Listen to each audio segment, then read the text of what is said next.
किसान भाइयों नमस्कार। कार्यक्रम कृषि दर्शन में आप सभी का बहुत बहुत स्वागत है। इस समय बरसात का मौसम चल रहा है और इस मौसम में खेती किसानी के वो तमाम काम हमें करने पड़ते हैं। इसके साथ ही जो पशुपालक किसान भाई हैं उनको पशुओं के विशेष तौर से रखरखाव करना होता है और जो गाभिन गायें हैं या उनके जो नवजात बछड़े होते हैं उनकी तो इस मौसम में विशेष तौर से देखभाल करनी होती है।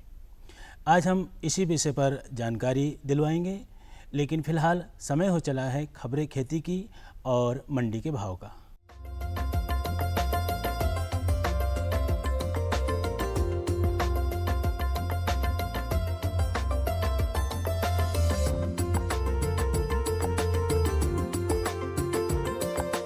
नमस्कार किसान भाइयों, खबरें खेती की में आपका स्वागत है। सबसे पहले नजर डालते हैं खास समाचारों पर।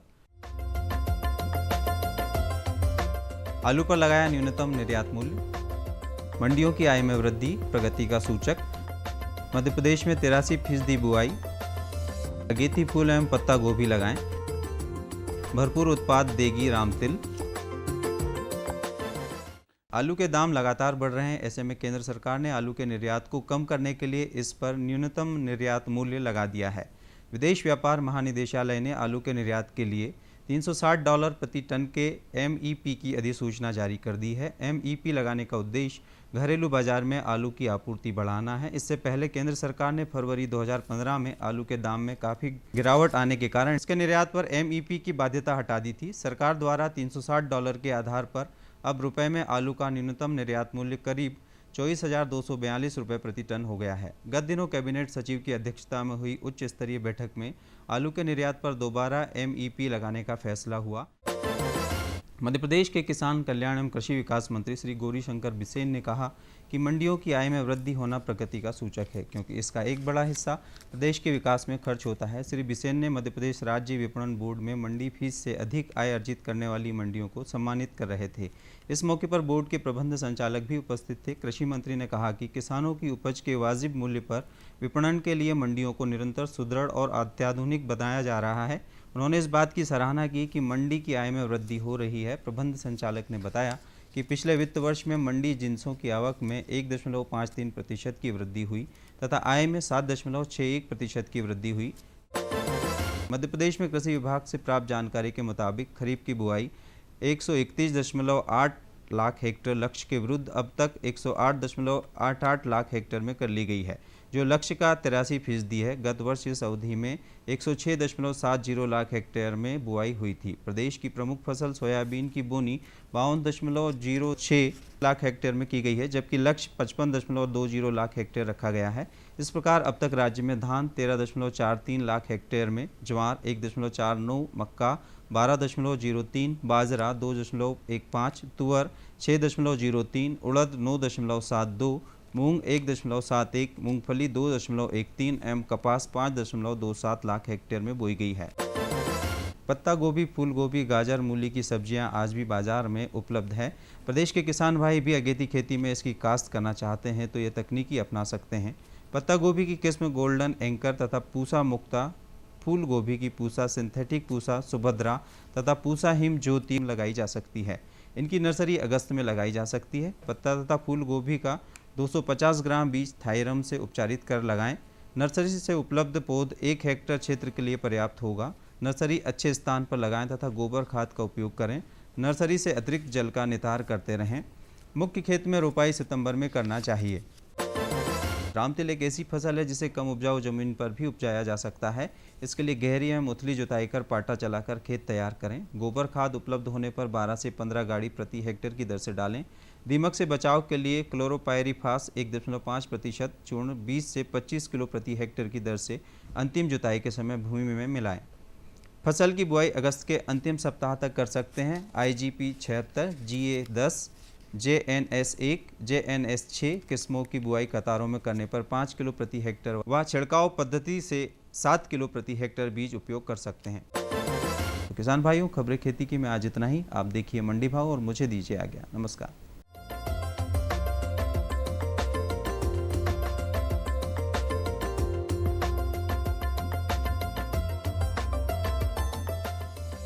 सरसों के भाव प्रति क्विंटल मंडियों में इस प्रकार रहे। भिंड में न्यूनतम भाव 4,230 रुपए, अधिकतम 4,290 रुपए। बीना में न्यूनतम 3,000 रुपए, अधिकतम 4,050 रुपए। विदिशा में न्यूनतम 3,000 रुपए, अधिकतम 3,950 रुपए। रीवा में न्यूनतम 4,000 रुपए, अधिकतम 4,135 रुपए। मसूर के भाव प्रति क्विंटल मंडियों में इस प्रकार रहे। धार में न्यूनतम 4,525 रुपए, अधिकतम 5,195 रुपए। सतना में न्यूनतम 5,150 रुपए, अधिकतम 5,673 रुपए। कटनी में न्यूनतम 5,000 रुपए, अधिकतम 5,580 रुपए। नरसिंहपुर में न्यूनतम 5,000 रुपए, अधिकतम 5,780 रुपए। अरहर के भाव प्रति क्विंटल मंडियों में इस प्रकार रहे। अजयगढ़ में न्यूनतम 7,500 रुपए, अधिकतम 7,610 रुपए। बरेली में न्यूनतम 7,930 रुपए, अधिकतम 8,212 रुपए। करेली में न्यूनतम 6,350 रुपए, अधिकतम 7,878 रुपए। उदयपुरा में न्यूनतम 7,200 रुपए, अधिकतम 7,750 रुपए रहा।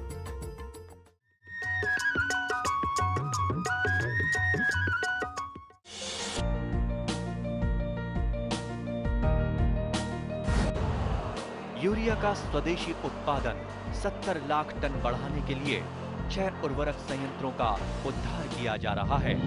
FCIL के गोरखपुर, सिंदरी, तलचर और रामागुंडम संयंत्र, HFCL की बरौनी इकाई और PVFCL की नामरू फोर्थ।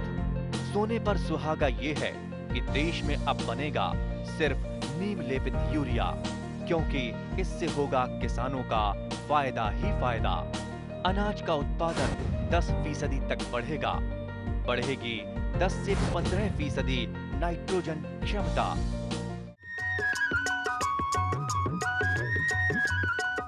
किसान भाइयों, इस समय हमारे साथ में हैं डॉक्टर SR पटेल साहब, जो कि वरिष्ठ पशु रोग विशेषज्ञ हैं। उनसे हम जानेंगे गाभिन गायों की देखभाल किस तरह से करें और ख़ास तौर से जो नवजात बछड़े हैं उनका हम रखरखाव किस तरह से करें। डॉक्टर साहब, आपका हमारे कार्यक्रम में बहुत बहुत स्वागत है। इस समय बरसात का मौसम चल रहा है जी। और जो हमारे पशुपालक किसान भाई हैं, ख़ास तौर से जिनके पास में जो गाभिन गायें हैं या जो दुधारू पशु हैं, उनको इस मौसम में विशेष तौर से रखरखाव की चिंता होने लगती है। तो आप बताएं कि इस समय हमारे किसान भाई क्या रखरखाव की बातें सोचें या किस तरह से उनकी व्यवस्था करें। देखिए, ऐसा है कि रखरखाव तो सभी पशुओं को बराबर किया जाता है, लेकिन जो गाभिन मादा पशु होती है उसका रखरखाव बरसात में विशेष तौर पर उसमें ध्यान रखना होता है, क्योंकि जब गाभिन जानवर हो जाता है और 7 महीने से ऊपर हो जाते हैं तो उस समय उसका शरीर भारी हो जाता है, और ऐसे में चूँकि बरसात होती है, फिसलन होती है, तो ऐसी स्थिति में पशु को गिरने की संभावना ज़्यादा होती है। दूसरा ये होता है कि जो गौखर जाती है या पशु बाहर चरने जाते हैं, तो ऐसी स्थिति में भी अगर कहीं कोई जानवर कमज़ोर है और वो कोई नाला क्रॉस कर रहा है, कीचड़ भरी जगह में जा रहा है, तो हो सकता है कि वो उसमें से निकलने में उसको असुविधा हो या उसमें जानवर बैठ जाए। तो ऐसी स्थिति में कभी कभी ये भी होता है कि झुंड में जब जानवर जाता है तो उसको दूसरा जो नज़दीकी पशु है वो उसको चोट पहुंचा सकता है। तो ऐसे हालात में बरसात ऋतु में विशेष रूप से आपको गाभिन जानवरों की देखरेख करना होती है। डॉक्टर साहब, जैसा कि आपने बताया कि विशेष तौर से जो है इन पशुओं की हमें देखभाल करनी होती है, लेकिन कितने समय, मतलब कितने समय की गाभिन गाय होती हैं, उनको विशेष रूप से देखभाल की ज़रूरत होती है? 7 माह जो होते हैं, जब मादा पशु 7 माह की गाभिन हो जाती है तो उसका पेट काफ़ी भारी हो जाता है, और उसमें जो बच्चा है उसकी दाहिनी कूंख में, ये जो दाहिनी कूंख होती है राइट साइड, उसमें आ जाता है और उसमें हलचल हमें बाहर से भी दिखने लगती। तो उसके बाद उस पशु पे निगरानी रखना ज़रूरी हो जाता है। तो उस समय विशेष रूप से उसका खुराक जो है या उसका कहाँ जाना है, कहाँ आना है, गौशाला की क्या स्थिति है, कीचड़ तो नहीं है, ये सब चीज़ों का ध्यान रखना ज़रूरी हो जाता है। बिल्कुल सही बात। डॉक्टर साहब, कई बार क्या होता है कि गायें दूध तो देती रहती हैं और इसी दौरान वो गाभिन हो जाती हैं। जी जी। तो क्योंकि दूध की मात्रा भी काफ़ी होती है, तो उस समय क्या दूध को बंद करना पड़ेगा, दूध निकालना बंद करना पड़ेगा, या कोई और व्यवस्था? 7 महीने हो चुके हैं, तो प्रथम दिवस जैसे शाम से हम शुरुआत करने जा रहे हैं, तो सुबह का जो भोजन है उसमें जो कॉन्सेंट्रेट है, या जिसको हम खली चुनी या चापड़ छिलका, जो भी विशेष भूसे के अलावा जो दाना दे रहे हैं, उसकी मात्रा आधी कर दी जाती है सुबह। तो उसका असर ये होगा कि शाम को जो दूध बनेगा उसकी मात्रा कम होगी। बिल्कुल। तो शाम को जो दूध है उसमें आधा ही दूध निकाला जाता है, और उसके बाद जो शाम को भोजन है वो आधे का आधा दिया जाता है, और जो सुबह है वो दूध आधे का आधा निकाला जाता है, और दूसरे दिन सुबह उसको दूध जो भोजन है वो बंद कर देते हैं, और फिर शाम को इसी प्रकार दूध निकालना भी बंद कर देते हैं।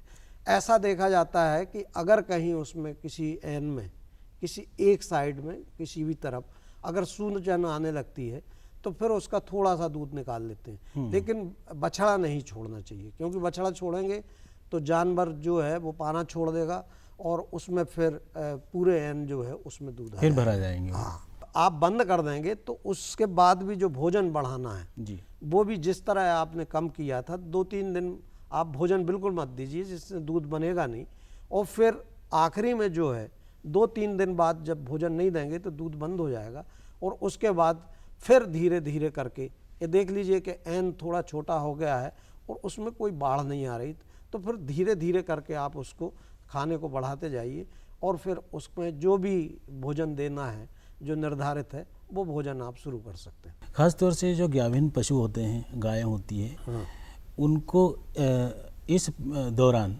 किस तरह का भोजन दिया जाना चाहिए? कौन कौन सी खाद्य सामग्री उनके लिए उपलब्ध कराई जानी चाहिए? अगर पशु, मादा पशु जो है 3 ब्याज से कम का है तो उसमें मेंटेनेंस राशन भी देना पड़ता है, तो इसकी मात्रा 1.5 किलो होती है। बाकी जो गाभिन पशु है, चूँकि उसमें उसको बस की भी देख रेख करना है, तो उसमें 1.5 किलो राशन और अलग से दिया जाता है। ऐसा करके 3 किलो राशन प्रतिदिन उस पशु को दिया जाना है। इसके साथ साथ जो मिनरल मिक्सचर है और जो कैल्शियम है वो भी 15 दिन पूर्व उस गाय को, जो मादा पशु है या भैंस है, उसको शुरू कर देते हैं, जिसमें कि जनते समय उसमें कैल्शियम की कमी नहीं हो पाती।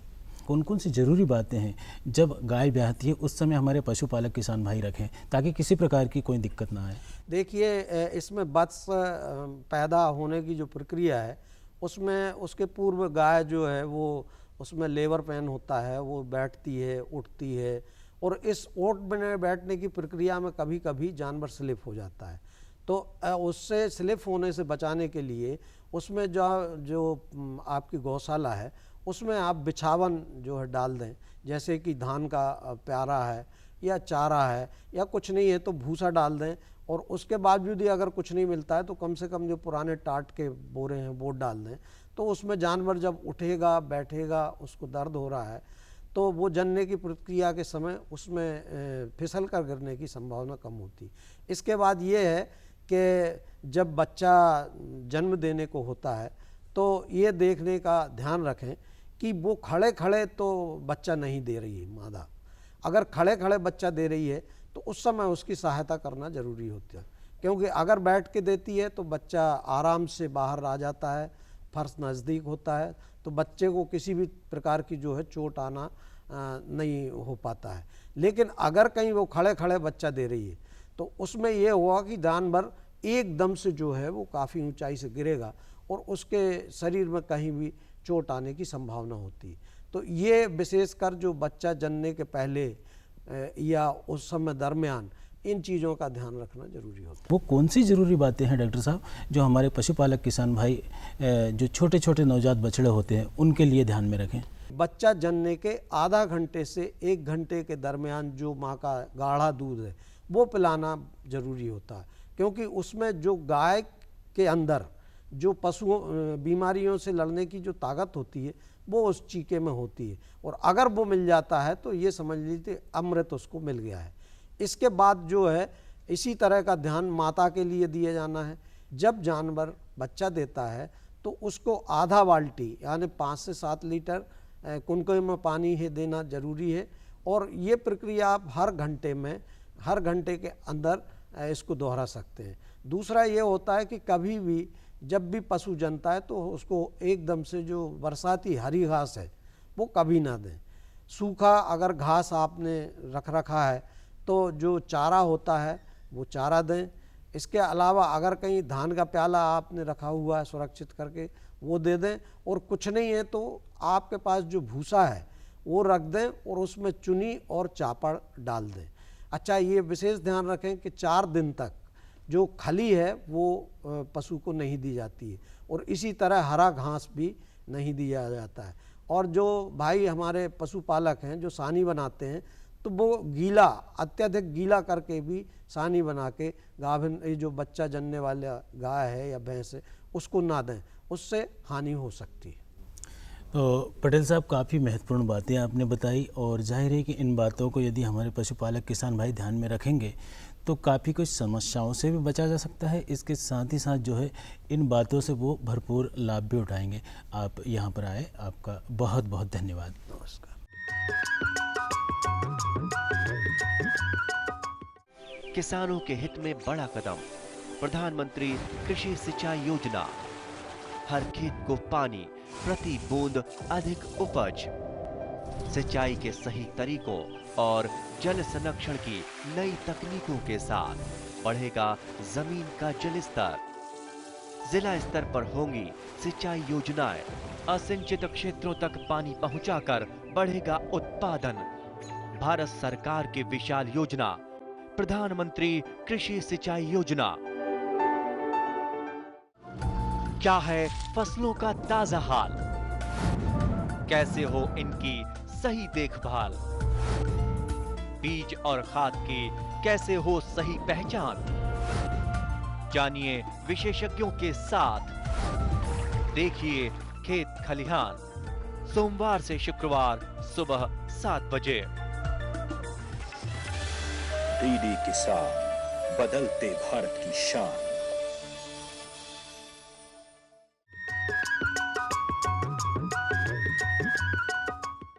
दर्शकों, स्वस्थ शरीर के साथ ही स्वस्थ मन जो है निवास करता है, और जब शरीर के साथ मन जुड़ता है उसी तरह से खेती किसानी में मृदा भी जुड़ती है, मिट्टी जुड़ती है। मिट्टी की हम बात करें तो मिट्टी में वो तमाम पोषक तत्व होते हैं जिनसे हमारी जो फसलें होती है उनको आहार मिलता है, भोजन मिलता है। और जब मिट्टी में पोषक तत्वों की कमी हो जाती है तो हमारी फसलें खराब होने लगती है।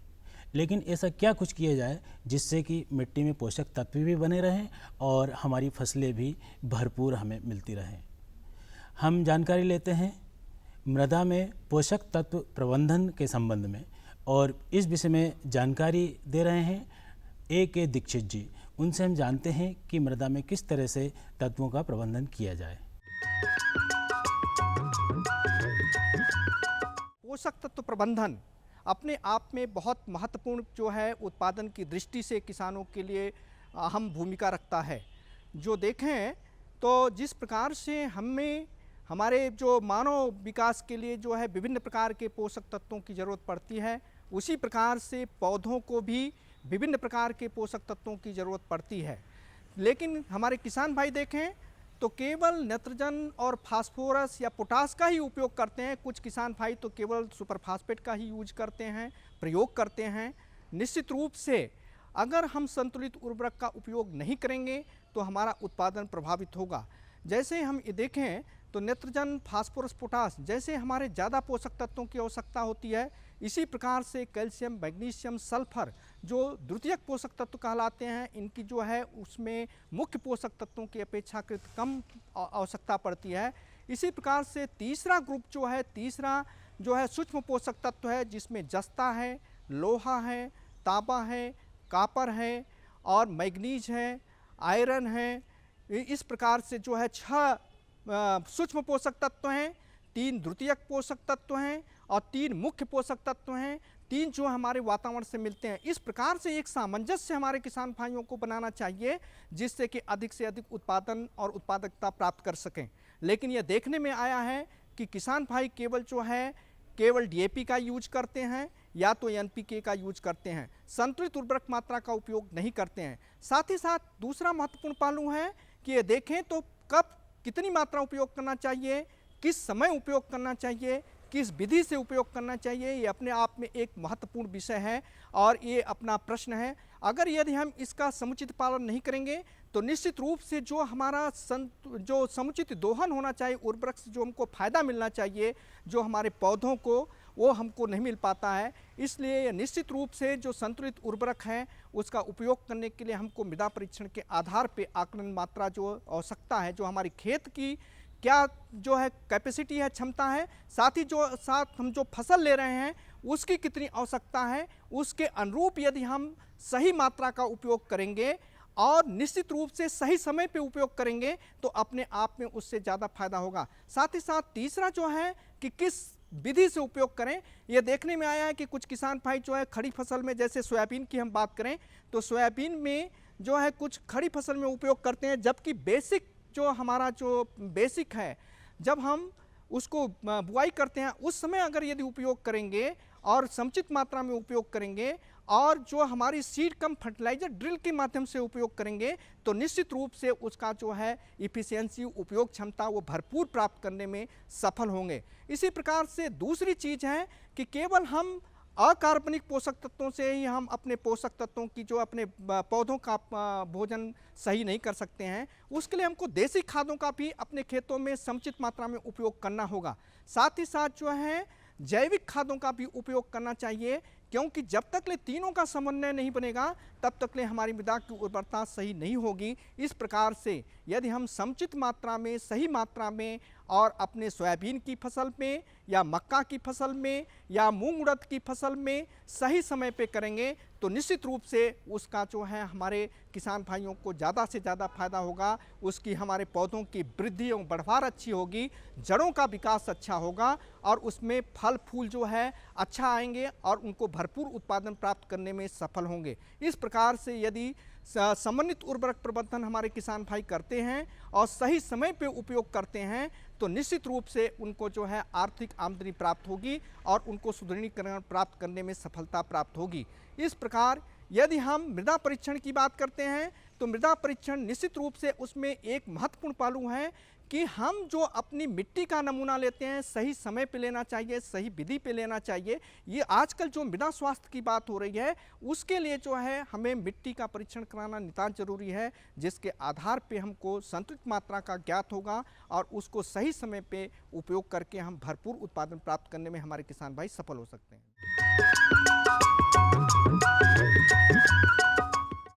ये बदलाव क्या है? बदलाव से हुआ क्या है? भैया ये बड़े काम की चीज है। जब जब बदलाव आया है अपने संग खुशहाली लाया है। इंसान की सोच में अगर बदलाव आ जाए तो सब कुछ मुमकिन है, सब कुछ संभव है। अब ये बदलाव फिर आ रहा है और इस बार ये देश के हर हिस्से की सूरत को बदल के रहेगा।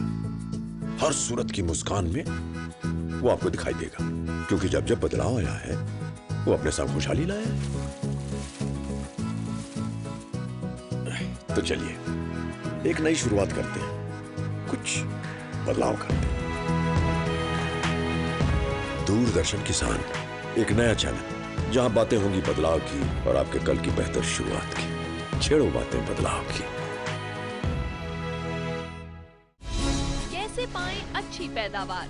खाली पड़े हैं खेत, उस समय हम नमूने, मिट्टी के नमूने लेते हैं। कैसे रखें पशुओं का ख्याल? पशु बीमा बहुत जरूरी चीज है। कौन सी तकनीक रहेगी बेहतर? एक कॉल पर मिलेगी पूरी जानकारी। ये साहिवाल गाय कितना दूध दे देती है? देखिए हेलो किसान, सोमवार से शुक्रवार शाम 6 बजे। डीडी किसान, बदलते भारत की शान। मुद्दा किसान का। भारत में मौसम और मॉनसून मिलकर किसानों की तकदीर लिखते हैं। विषय संवाद का। कैपेसिटी नहीं है उसकी इतनी। मंथन विचारों का। किसी को खाता खोलने से मना नहीं किया जाता। देखिए वाद संवाद सोमवार से बुधवार शाम 7:30 पर। डीडी किसान, बदलते भारत की शान।